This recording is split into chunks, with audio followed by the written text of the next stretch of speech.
Guys, gusto ko magpasalamat sa inyo. Kasi dream come true ko talaga to. As in, nung tinanong nila ako, sino pong gusto mo makasama sa concert? SB19. Tapos hindi na ako umasa na mangyayari pa. Kasi syempre, SB19. Busy sila, hindi na nga sila natutulog. Hindi na ako kumakain na itong mga to. Parang pahinga.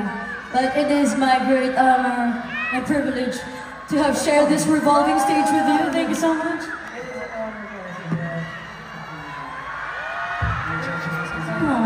Pero sa totoo lang po, Ate Casey. Ate Casey, sukakaltokan kita, Stella. Sa totoo lang po, Miss Casey. Uy, sa totoo lang talaga, Coach Tel. Ay! Huwag po ako nilaloko, Coach Casey. Uy, kanina sinabi ko na sa kanila, kanino nga ako sa Voice Generation Team. Ay, grabe naman. Wala nang friendship to kina Julie. Hindi, gusto ko lang sabihin din kasi laging sinasabi ni Ate Casey na sobrang thankful siya na tinanggap namin yung invitation niya para sa concert niya. Pero hindi niya lang alam na nung nalaman namin na si Casey Tandingan yung nag-invite sa amin, talagang nanginig yung team namin. Talagang literal na nanginig. Sabi namin, i-go na natin yan.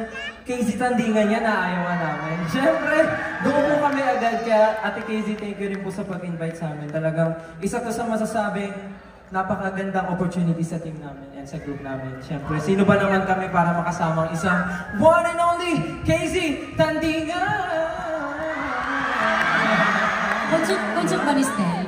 Bakit nagpapasik ka ni Stel? Concert ata ni Stel. Pero thankful po kami, Ate Casey. Sana happy ka sa performance natin. Kahit one day lang natin pinractice yun.